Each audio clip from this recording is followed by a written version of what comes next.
Cordial saludo, amables televidentes, bienvenidos a un especial más de Protagonistas. Nuestro invitado de hoy vistió camuflado en el monte echando plomo, luego vistió de blanco en los diálogos de paz y hoy viste de saco y corbata y a veces de civil en el Congreso de la República. Si yo les digo a ustedes, él es Julián Gallo Cubides, ustedes dirán, ¿ese señor quién es? Entonces rompamos el esquema, dejemos que sea él quien se presente a ustedes, televidentes. Buenas noches, Carlos, bienvenido. Muy buenas noches, un gusto estar aquí con ustedes, agradecerles este espacio. Como lo dijiste, mi nombre es Julián Gallo Cubillos, ese es el nombre de bautizo, pero en las filas de la insurgencia fui conocido como Carlos Antonio Lozada. Carlos Lozada, ¿usted fue militante de las FARC por cuántos años? 39 años, desde el año 78. A la edad de 17 años ingresé y estuve allí hasta la firma del acuerdo de paz. ¿Cuántos años echando plomo en el monte así, plomo venteado con la fuerza pública? Bueno, yo de los 39 años duré la mitad del tiempo en el monte, después del año 2000, en los diálogos del Caguán, y estuve también en la red urbana Antonio Nariño en la ciudad de Bogotá. Bueno, dirán, ¿qué hace un ex militante de las FARC, hoy del Grupo Comunes, senador de la República? ¿Qué lo trae a Santander? Bueno, yo vengo a Santander a cumplir un compromiso de 12 conversatorios de paz en la UDES y en la Universidad Nacional Abierta de Distancia, que tienen que ver sobre todo con la necesidad de la paz y la posibilidad de la reconciliación. Voy a estar con un excombatiente de las Autodefensas Unidas de Colombia en esos conversatorios. Con todo respeto, ¿usted cree que la gente sí les cree a ustedes hablar de paz, con lo que se vive en el país, con la fuerte guerra que hay en el Catatumbo, con la guerra que hay en el Cauca, protagonizada por, no ustedes, por las disidencias de lo que usted alguna vez representó, que eran las FARC, ¿no? Pues es que la paz que nosotros firmamos, el acuerdo que nosotros firmamos, puso fin a un conflicto de 53 años. La guerra entre el Estado colombiano y lo que fueron las FARC en ese momento era el conflicto más duro, más difícil de solucionar en todo el hemisferio occidental. Hoy en día ese conflicto desapareció. ¿Usted cree que desapareció? Desapareció. Me da pena decirle lo contrario. Claro que sí. Es que y lo que vemos hoy en Arauca, en el Catatumbo. Son cosas distintas, la violencia que se vivió en los territorios y otra cosa, el conflicto entre lo que fueron las FARC y el Estado colombiano. Los resultados en términos de muertos, de sangre, de heridos, de desplazados, se muestran de la misma forma, pero las causas del conflicto, los orígenes del conflicto, los propósitos de ese conflicto se transformaron. Y eso, entre otras cosas, no entender eso es lo que en buena medida no ha permitido que se ofrezca una solución realista, objetiva, porque obedece a otros factores. Luego, la estrategia, tanto de combatirlos como de la posibilidad de una conversación, para ponerle fin por la vía del diálogo, debe partir de esas nuevas realidades y no tratar de aplicar lo que se dio con nosotros a una realidad que hoy en día es distinta. Usted dice no entenderlo. El televidente que ya está en su casa mirándolo, escuchándolo, dice, pero ¿qué vamos a entender de lo que usted está diciendo si la realidad es otra? Estamos todavía en el baño de sangre más fuerte que hay en este momento, recrudecido, y lo protagonizan el grupo insurgente que en algún momento usted fue militante. No es el grupo del que nosotros... Uno de los actores, ¿no? Permítame, le preciso esto. 14.100 y algo exintegrantes de la FARC firmamos el acuerdo de paz. Sí. Hoy en día, más del 95%, digamos hasta el 95% de quienes firmamos el acuerdo nos mantenemos en el acuerdo. Ajá. Esos grupos mal llamados disidencias de las FARC, que operan hoy en día en unos territorios, son gente nueva que se fue incorporando y que cogieron, por decir algo, esa sigla de las FARC para sacarle provecho, pero la mayoría de quienes firmamos el acuerdo nos mantenemos en el acuerdo. O sea, la ideología de ellos no es ideología, sino es negocio. Es un negocio, es que el error que se cometió, luego de que nosotros firmamos el acuerdo, llegó el gobierno de Iván Duque. El gobierno de Iván Duque tenía como objetivo no implementar el acuerdo de paz, lo dijo públicamente. Pasaron 4 años en que el Estado no ocupó los territorios. Nosotros salimos de esos territorios, si el Estado los hubiese ocupado, no estaríamos viviendo lo que hoy se está viviendo. El propio Ejército de Liberación Nacional reconoció la semana pasada, a través de un mensaje de su máximo comandante Antonio García, que ellos habían aprovechado ese vacío para financiar esos grupos, para fortalecerlos, para protegerlos, y hoy en día están enfrentados entre ellos. Entonces allí ya no existe un conflicto entre una insurgencia que quiere llegar al poder para transformar la realidad económica, política, social, sino unos grupos que se disputan el control del territorio, el control de las finanzas, el control de la población, de manera que es otra realidad, y por eso yo digo que la estrategia de combatirlos y la estrategia de unas negociaciones tiene que partir de esas nuevas realidades, porque el conflicto se transformó. Perdónenme mi lectura, pero cuando ustedes estaban en el monte echando plomo contra la fuerza pública, secuestrando y haciendo las actividades que hacían la insurgencia, sobrevivían también de ese negocio, o sea, también era un negocio. ¿En qué se diferencia eso a lo que vivimos hoy en día, que también tiene esa secuencia?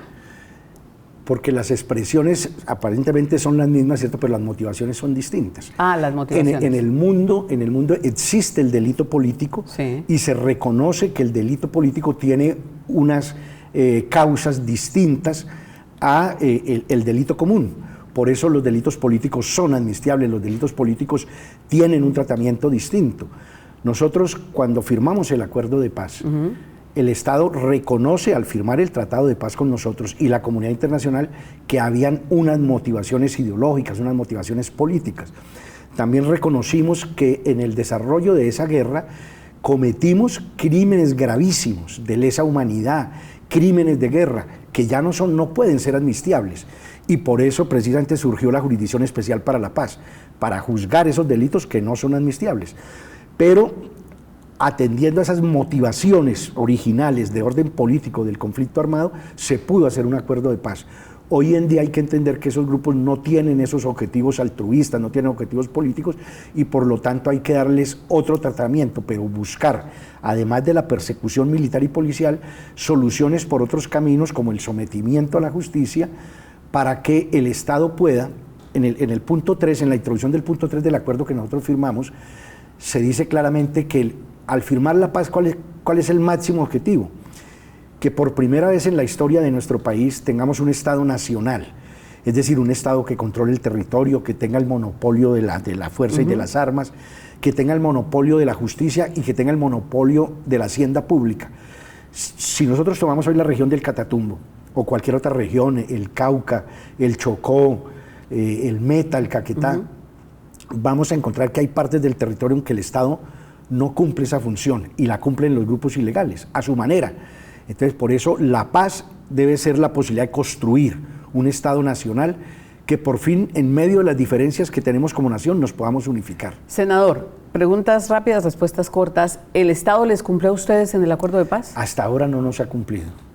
¿Y usted cree que la gente, el pueblo, le cree a usted hoy en día, desde el Congreso o las visitas que ustedes hacen en las regiones, que la gente no le dice guerrillero, paramilitar, o lo insultan, secuestrador, violador, todos los insultos? ¿Ustedes creen que eso ya se borró del colectivo de la gente y que lo ven hoy diferentes a ustedes? Nosotros llevamos ya 8 años luego de la firma del acuerdo de paz. En estos 8 años hemos tenido la posibilidad de movernos por todo el territorio, y desde luego que hay gente que nos odia, para decirlo con claridad. Hay gente que sigue teniendo, digamos, el referente de lo que fue la confrontación, pero cada día también sentimos que hemos ido logrando un reconocimiento porque nos hemos mantenido firmes y consecuentes en el compromiso que firmamos, a pesar de que el Estado no nos cumplió, a pesar de que nos han asesinado más de 440 compañeros y compañeras luego de la firma del acuerdo. Y esa posición no la vamos a cambiar, nos vamos a mantener firmes en ese compromiso. ¿En qué no les cumplieron? La seguridad. Perdón, yo le digo, perdón. Dice usted, el Estado no nos cumplió. El común de la gente en la calle los ve a ustedes. Usted anda con un esquema de seguridad que es asombroso por las amenazas que asumo tiene contra su vida. Los recursos que saca el Estado colombiano, que pagamos nosotros con los impuestos, que esos televidentes dicen, señores, que nosotros le estamos pagando su seguridad, pero usted violó, mató, asesinó, bueno, todo lo que los indilgan, eso no es un compromiso muy fuerte, eso no es un gasto. Eso fue parte del compromiso que hicieron, pero es que no se trata de mi persona. Se trata de garantizar que un proyecto político al que se le negó la posibilidad a mediados del siglo pasado de surgir, y como consecuencia de eso se da el alzamiento armado, para que regrese, digamos, a la reincorporación política, se necesita darle unas garantías. Han asesinado 440 compañeros. 30 años atrás, cuando nosotros hicimos los acuerdos con el mismo Estado de la Uribe, se lanzó el proyecto de la Unión Patriótica. Hoy en día el Estado está condenado por el genocidio de la Unión Patriótica, más de 5.000 integrantes asesinados. Este Estado no ha cumplido, no ha habido entrega todavía, se pactaron 3 millones de hectáreas para los campesinos. Este gobierno, el actual, que es el que más ha entregado, va en la cifra de 230.000 hectáreas, que es hartísimo, pero todavía es insuficiente.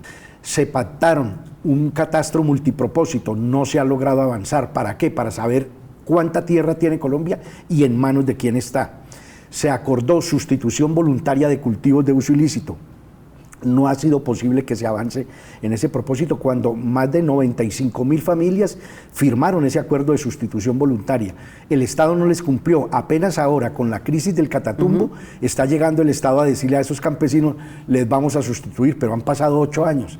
Desafortunadamente tenemos un Estado que no cumple los acuerdos de paz, no solo con nosotros, miremos hacia atrás y verá que el M-19 firmó un acuerdo de paz, el hoy presidente fue integrante de esa organización, pero les mataron el primer candidato presidencial, Carlos Pizarro. Asesinaron también al líder de las guerrillas del Llano, Guadalupe Salcedo, luego de que firmaron un acuerdo de paz. Es decir, aquí ha habido una tradición de incumplimientos de los acuerdos de paz. Los que firmaron el acuerdo con Álvaro Uribe Vélez, los paramilitares, los traicionaron y los extraditaron para que no se conociera la verdad. Y a los integrantes de base de esa organización pagaron cárcel, salieron y hoy en día están excluidos de cualquier posibilidad social porque les mantienen los antecedentes, no tienen posibilidad de reincorporación socioeconómica. Este Estado no cumple los acuerdos. No cumple los acuerdos, pero bueno, les están cumpliendo en parte. ¿Y ustedes sí han cumplido con las víctimas? Nosotros hemos comparecido a todas las audiencias que nos ha citado la Jurisdicción Especial para la Paz. Hace 3 meses dimos a conocer un comunicado donde le dijimos a la Jurisdicción Especial para la Paz que los exintegrantes del secretariado, es decir, los 7 máximos dirigentes de la FARC en su última dirección, incluida mi persona, renunciábamos a la presunción de inocencia, que es un derecho universal, para que se nos sancione como está establecido en la JEP.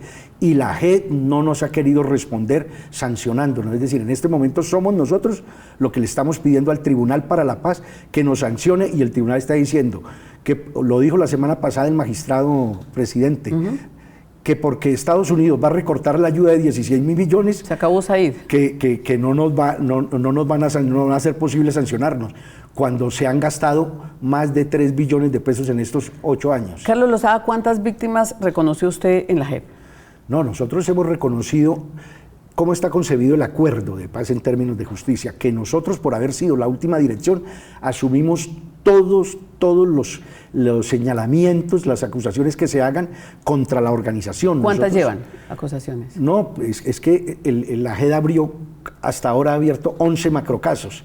Nosotros hemos dicho, nosotros asumimos la responsabilidad política de todo lo que sucedió en el conflicto. Eso no tiene precedentes en el mundo. O sea, todas las vidas de estos 40 años. Independientemente de donde se hayan dado, de las circunstancias, nosotros las estamos asumiendo porque ese fue el compromiso que hicimos al firmar ese acuerdo.